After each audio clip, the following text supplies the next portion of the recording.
तो आज हम लोग इस वीडियो क्लास में दशमलव भिन्न अध्याय 3 का प्रश्नावली 3.2 को हल करेंगे।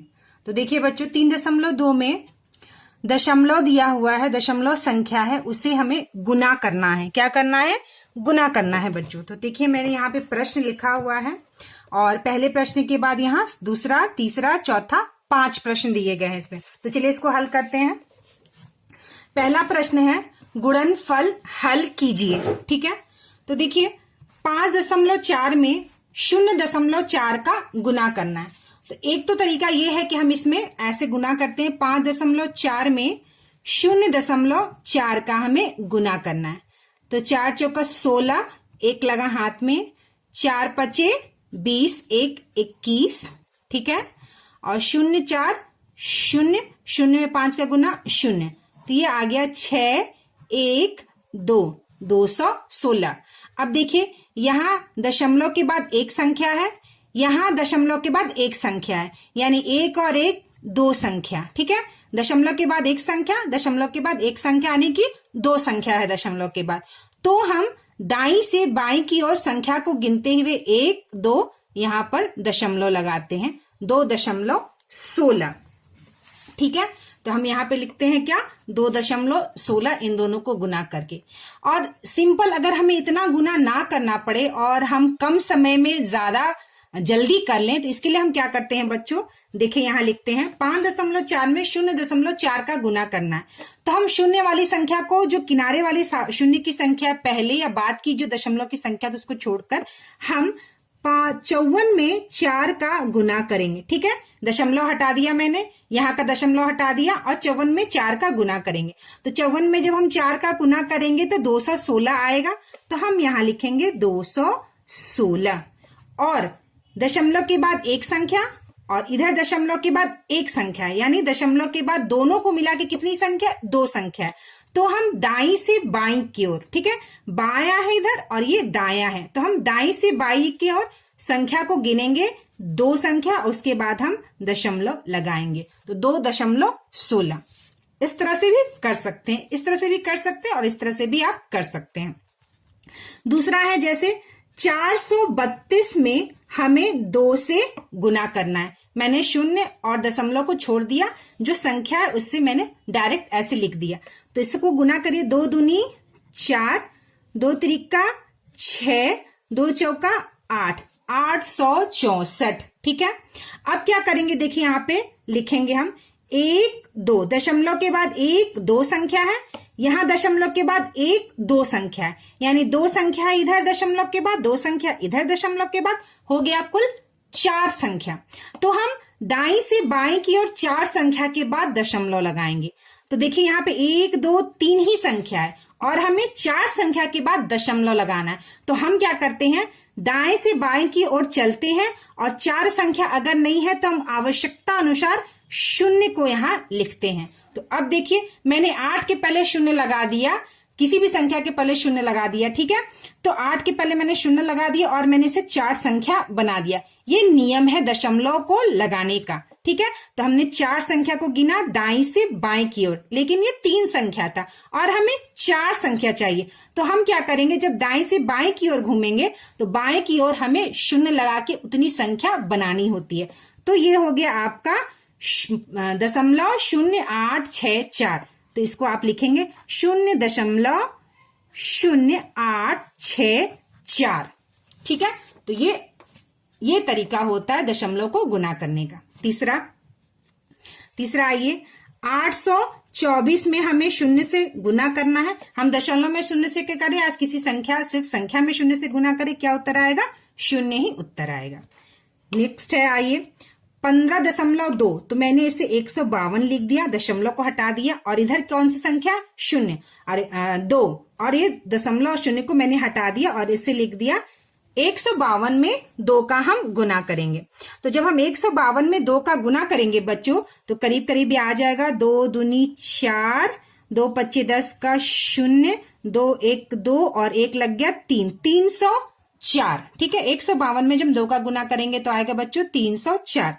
अब देखिए दशमलव के बाद संख्या को गिनेंगे, यहां इधर एक संख्या है दशमलव के बाद संख्या को इधर से गिनेंगे हम, तो 1 2 3 संख्या है, ठीक है। तो 3 संख्या इधर है, एक संख्या इधर है, कुल संख्या मिला के हो गई 4 संख्या। तो हम दाईं से बाईं की ओर जाएंगे तो यहाँ फिर से 3 संख्या है, और हमने दशमलव की संख्या कितनी गिनी है, दशमलव के बाद की संख्या कितनी गिनी है, 4। तो हम इसे आवश्यकता अनुसार 4 बनाएंगे। तो फिर हम यहाँ पे से शून्य को दर्शाएंगे और यहाँ पे दशमलव को लिखेंगे। तो हमारा ये आ जाएगा 0.0304, ठीक है। यह इसका उत्तर हुआ। अब आइए 3 में 0.3 का, तो 3 में हम 3 का गुना करेंगे, आ गया बच्चों 9, ठीक है। अब देखिए इधर दशमलव के बाद, इधर दशमलव नहीं है, इधर दशमलव के बाद एक संख्या है, ठीक है। तो एक संख्या के बाद हम दशमलव दाईं से बाईं की ओर इधर लगाएंगे। तो ये आ गया आपका उत्तर 0.9, ठीक है। अब आइए 7 गुना 7 कितना हो जाता है बच्चों, 49। दशमलव के बाद एक संख्या, इधर दशमलव के बाद एक संख्या, यानी 2 संख्या। तो हम दाईं से बाईं की ओर 2 संख्या गिन के दशमलव को लगाएंगे। तो ये हो गया हमारा उत्तर 0.49। अब आइए यहां देखिए 3 में गुना करना है हमें 10 से, ठीक है। तो 3 गुना 10 ये हो गया बच्चों आपका 30, ठीक है। अब देखिए दशमलव के बाद 1 2 3 4 संख्या है, दशमलव के बाद 1 2 3 4 संख्या।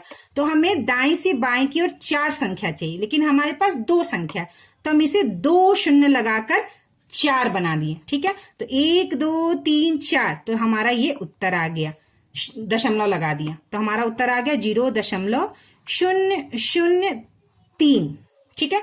हम दशमलव के पहले शून्य लगा सकते हैं, इससे कोई फर्क नहीं पड़ता है संख्या में।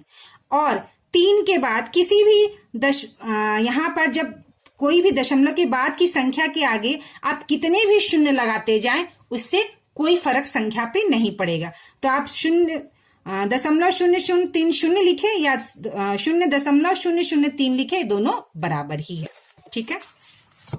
अब आता है आपका नेक्स्ट, ये देखिए 3 में हम गुना करेंगे 100 से, तो ये आ गया बच्चों 300, ठीक है। अब देखिए इधर तो शून्य, दशमलव के बाद कोई संख्या नहीं है, इधर दशमलव नहीं है, इधर दशमलव के बाद 1 2 3 4 संख्या है और हमारे पास 3 संख्या, तो हम इसे 4 कर दिए बाएं तरफ शून्य लगाकर। अब 1 2 3 4 के दशमलव के बाद 4 संख्या है, तो 1 2 3 4 इधर हम दशमलव लगा देंगे, ठीक है। तो ये उत्तर आ गया 0.03, तो ये आ गया आपका 0.03, ठीक है। आइए अब इधर चलते हैं। 3 के बाद 2 शून्य लगाइए, 10 शून्य लगाइए, कितने भी शून्य लगाइए, ये वाली जो वैल्यू है और ये वाली जो वैल्यू दोनों बराबर है। अब देखिए यहाँ 3 में हमें 1000 से गुना करना है, तो कितना हो गया बच्चों, 3000, ठीक है। अब देखिए दशमलव के बाद 1 2 3 4 संख्या है और हमारे पास 1 2 3 4 संख्या है, तो हम 1 2 3 4 संख्या के बाद इधर लगा देंगे, ठीक है। तो हमारा उत्तर आ जाएगा 0.3, 0.300 या 0.3 बराबर है, ठीक है।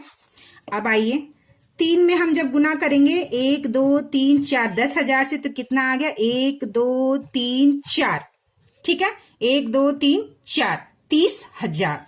अब देखिए दशमलव के बाद 1 2 3 4 संख्या है, तो हम दाईं से बाईं की ओर चलेंगे, 1 2 3 4, तो हम यहाँ पर दशमलव को लगाएंगे और ये आ गया आपका उत्तर 3.0, या आप इसको सिर्फ 3 भी लिख सकते हैं, ठीक है। अब आइए ये वाला प्रश्न में 3 गुना 1 2 3 4 5 शून्य है, 1 2 3 4 5, यानी इकाई दहाई सैकड़ा हजार 10,000 लाख 1 लाख, ठीक है। तो जब हम इसमें गुना करेंगे तो 1 2 3 4 5, ठीक है।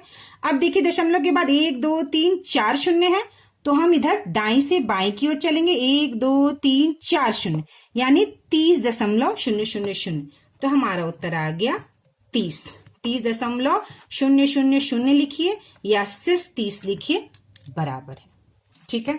आइए अब नेक्स्ट है आपका, यहाँ पर देखिए 0.0003, 0.0003, यानी 3 में हम सिंपल 3 का जब गुणा करेंगे तो आ गया बच्चों हमारा उत्तर 9। क्या उत्तर आ गया बच्चों? हमारा उत्तर 9 आ गया। हमारे पास एक संख्या है। अब यहां देखिए, दशमलव के बाद 1 2 3 4 संख्या इधर है, दशमलव के बाद 1 2 3 4 संख्या इधर है, ठीक है। यानी कि 4 और 4 8 संख्या, यानी हम दाईं से बाईं की ओर चलेंगे और 8 संख्या के बाद हम दशमलव लगाएंगे। तो 8 संख्या बनाने के लिए हमारे पास एक संख्या है, यानी हमें 7 शून्य यहां बैठाने होंगे। कितने शून्य बैठाने होंगे बच्चों? हमें 7 शून्य बैठाने होंगे, 8, ठीक है। तो 1 2 3 4 5 6 7 8, ठीक है। तो 1 2 3 4 5 6 7 8, देखिए गिनिए 1 2 3 4 5 6 7 8। अब हम यहाँ पे शून्य लगाएंगे, तो यह उत्तर हमारा हो गया 0.00000009, ठीक है। अब आइए ये वाला 4 में 5 का गुना, तो हम 4 में 5 का गुना करेंगे बच्चों, तो आ गया हमारा 20, ठीक है। दशमलव के बाद 3 संख्या है, दशमलव के बाद 3 संख्या, यानी कि बच्चों हो गया 6 संख्या, ठीक है। क्या हो गया बच्चों? 6 संख्या। लेकिन आप यहाँ पे क्या ध्यान देना है कि देखिए दशमलव के बाद 5 शून्य शून्य, ये इसकी वैल्यू नहीं होती है, तो इसमें कंफ्यूज नहीं होना। इसे हमें ऐसे नहीं करना है कि ये 6 संख्या है। यहाँ पे दशमलव के बाद सिर्फ एक संख्या है, यहाँ पे दशमलव के बाद सिर्फ एक ही संख्या है, ठीक है। इसमें बिल्कुल भी कंफ्यूज नहीं होना है कि ये 3 संख्या और ये 3 संख्या। इस शून्य का कोई मतलब नहीं है। मैंने अभी यहाँ पे आपको बताया कि किसी भी संख्या के बाद कितने भी शून्य लगाए उसका कोई मतलब नहीं होता है, ठीक है। तो 0.5 यानी दशमलव के बाद सिर्फ एक संख्या है, यहाँ 0.4 यानी शून्य के बाद सिर्फ एक संख्या, और इन दोनों शून्य का कोई मतलब नहीं है, मीनिंग नहीं है। तो एक संख्या 2 संख्या, तो एक संख्या 2 संख्या और यहाँ पे आप दशमलव लगा देंगे, तो इसका उत्तर आ गया 0.20। अब है इसमें देखिए 25 में जब हम 5 का गुना करेंगे तो कितना आएगा बच्चों? 125, ठीक है। कितना आ गया? 125। अब देखिए दशमलव के बाद एक संख्या है, तो हम दाईं से बाईं की ओर एक संख्या के बाद दशमलव लगा दिए, ये हो गया आपका। अब देखिए इसमें 25 में आपको गुना करना है 25 में, तो हमें पता है बच्चों जब 25 में 25 का गुना करते हैं तो कितना उत्तर आता है? 625। देखिए यहाँ दशमलव के बाद एक संख्या, दशमलव के बाद एक संख्या, यानी 2 संख्या, दाईं से बाईं की ओर हम 2 संख्या के बाद यहाँ दशमलव लगाएंगे, तो हमारा ये उत्तर आ गया, ठीक है। तो इस तरह से दशमलव का गुना किया जाता है। चलिए दूसरा प्रश्न पे आते हैं। किसी वर्ग की भुजा 2.3 मीटर है, तो उसका क्षेत्रफल क्या होगा? ठीक है, उसका क्षेत्रफल क्या होगा? तो हमें पता है बच्चों वर्ग का क्षेत्रफल क्या होता है। तो वर्ग का क्षेत्रफल जो होता है भुजा का स्क्वायर होता है, मतलब भुजा गुना भुजा होता है, ठीक है। तो भुजा कितना दिया है बच्चों? 2.3, तो 2.3 गुना 2.3, तो 23 में हम 23 का गुना करेंगे। तो जब हम 23 में 23 का गुना करेंगे बच्चों तो आ जाएगा हमारा 529, ठीक है। हम 23 में जब 23 का गुना करेंगे कितना आ जाएगा? 529। अब देखिए यहां दशमलव के बाद एक संख्या, यहां दशमलव के बाद एक संख्या, यानी 2 संख्या, दाईं से बाईं की ओर चलेंगे और 2 संख्या के बाद हम दशमलव लगा देंगे, ठीक है। तो ये मीटर है और यहाँ भी 23 मीटर, तो मीटर मीटर का स्क्वायर करेंगे तो यह हो जाएगा बच्चों मीटर स्क्वायर। तीसरा प्रश्न है, किसी त्रिभुज का आधार एवं आधार पर शीर्षलंब की लंबाई क्रमशः 2 सेंटीमीटर एवं 1.5 सेंटीमीटर, त्रिभुज का क्षेत्रफल ज्ञात कीजिए, ठीक है। तो बच्चों क्या होता है त्रिभुज का क्षेत्रफल, ठीक है। हमें क्या निकालना है बच्चों? त्रिभुज का क्षेत्रफल क्या होता है? 1/2 गुना आधार गुना ऊंचाई, ठीक है। ऊंचाई को ही हम लंबवत कहते हैं, ठीक है। तो यहां देखिए त्रिभुज का आधार एवं आधार पर, त्रिभुज का आधार जो है 2 सेंटीमीटर दिया है और उस पर जो लंबवत यानी उसकी ऊंचाई है वो 1.5 सेंटीमीटर और आधार कितना है? 2 सेंटीमीटर, ठीक है। तो त्रिभुज का आधार कितना दिया है बच्चों? 2 सेंटीमीटर। ठीक है, और ऊंचाई कितनी दी है बच्चों? ऊंचाई जो है दिया है 1.5 सेंटीमीटर। तो क्या करेंगे हम? 1/2 गुना आधार कितना है? 2 सेंटीमीटर गुना, और ऊंचाई कितना है बच्चों? 1.5 सेंटीमीटर। ठीक है, तो यह दो कट गया और उत्तर आ गया बच्चों आपका 1.5 सेंटीमीटर गुना सेंटीमीटर। तो ये आ गया 1.5 सेंटीमीटर स्क्वायर। ठीक है, सेंटीमीटर में जब सेंटीमीटर का गुना करेंगे तो क्या आ जाएगा बच्चों? Centimetre square. ठीक है, तो तीसरा प्रश्न ये हो गया आपका। चौथा प्रश्न है बच्चों आपका 70.5 रुपए प्रति मीटर की दर से 3.5 मीटर कपड़े के मूल्य क्या होगा? ठीक है, तो देखिए बच्चों, 1 मीटर कपड़े का मूल्य 70.5 रुपए है। 1 मीटर कपड़े का मूल्य 70.5 मीटर है। तो 3.5 मीटर कपड़े का मूल्य जो है बच्चों वह 70.5 गुना 3.5 होगा। ठीक है, 70.5 गुना 3.5। ठीक है, तो क्या करेंगे हम? 705 में 35 का हम गुना करेंगे। तो जब हम इसका गुना करेंगे बच्चों तो इसका आ जाएगा गुणनफल, जो आ जाएगा 2 4 6 7 6। जब आप 705 में 35 का गुना करेंगे तो आएगा 2 4 6 7 6। ठीक है, अब देखिए यहाँ पर दशमलव के बाद एक संख्या और यहाँ दशमलव के बाद एक संख्या, यानी दोनों को मिला के कितनी संख्या हो गई? 2 संख्या। 2 संख्या हो गई, तो दाएं से बाएं की ओर हम जाएंगे, 1 2 संख्या के बाद हम इधर इस तरह से लगाएंगे। तो ठीक है, तो ये क्या हो गया? रुपया। ठीक है, तो 246.76 रुपया इसका उत्तर हुआ। ठीक है, अब आइए 5वां प्रश्न। एक मोटरसाइकिल 1 लीटर पेट्रोल से 55.75 किलोमीटर जाती है। ठीक है, यदि तेल टंकी में 2.750 पेट्रोल हो तो उस गाड़ी द्वारा अधिकतम कितनी दूरी की जा सकती है? तो इसको हम लोग लिखते हैं। चलिए शुरू करते हैं। 1 लीटर पेट्रोल का जो दाम है वो कितना है बच्चों? 55.75 किलोमीटर जाती है। अच्छा, एक मोटरसाइकिल 1 लीटर पेट्रोल में इतना किलोमीटर जाती है। ठीक है, तो 1 लीटर पेट्रोल में 55.75 किलोमीटर जाती है। ठीक है, तो 2.750 लीटर पेट्रोल में कितना किलोमीटर चलेगी? तो हम इसमें क्या करेंगे? सिंपल गुना कर देंगे। 75 गुना 2.750। ठीक है, क्या करेंगे बच्चों? हम इसमें सिंपल गुना कर देंगे। तो 55.75 में गुना 2.750। तो क्या करेंगे बच्चों? हम पहले दशमलव को हटा के सिंपल गुना करेंगे, यानी 55.75 में 2750 से हम गुना करेंगे। तो बच्चों जब इसका हम गुना करेंगे तो हमारा जो गुणनफल आएगा 153.3125। ठीक है, अब देखिए यहाँ दशमलव के बाद 2 संख्या है, यहाँ दशमलव के बाद 3 संख्या है, यानी सारी दोनों संख्या को मिला के कितना हो गया? 5 संख्या। दशमलव के बाद 2 संख्या, दशमलव के बाद 3 संख्या, कितना संख्या आ गया? 5 संख्या। तो हम दाईं से बाईं की ओर बढ़ेंगे, 1 2 3 4 5। ठीक है,